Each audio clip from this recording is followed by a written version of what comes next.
کیا آپ کو معلوم ہے کہ ہمارے نبی پاک صلی اللہ علیہ وسلم کھجور کیسے کھاتے تھے؟ ہر عمل کی طرح کھجور کھانے میں بھی ہمارے نبی پاک صلی اللہ علیہ وسلم کی نرالی ادا تھی۔ حضرت عبداللہ ابن بسر رضی اللہ عنہ فرماتے ہیں کہ نبی پاک صلی اللہ علیہ وسلم ہمارے گھر میں مہمان ہوئے تو ہم نے آپ کی خدمت میں کھجوریں پیش کی، تو آپ صلی اللہ علیہ وسلم کھجور اس طرح کھاتے تھے کہ آپ نے کھجور کھائی اور جو گٹلی ہوتی تھی وہ 2 انگلیوں کے بیچ میں نکالتے تھے، جسے میں آپ کو ابھی بتاتا ہوں۔ اس طریقے سے نبی پاک صلی اللہ علیہ وسلم کھجور کی گٹلی نکالتے تھے اور پھر جہاں رکھنا ہوتا تھا وہاں رکھ دیتے تھے۔ کیا بہترین ادا ہے! دیکھیے، سیدھے ہاتھ سے ہم کھجور پکڑتے ہیں اور پھر انہی انگلیوں سے پھر لعاب والی گٹلی پکڑنا یہ نفاست کے خلاف ہے۔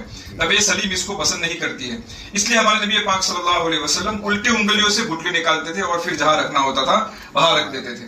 اس سے ایک فائدہ یہ ہوتا ہے کہ اگر کچھ لوگ مل کر کھجور کھا رہے ہیں تو دوسرے لوگوں کو بھی کراہت محسوس نہیں ہوتی ہے۔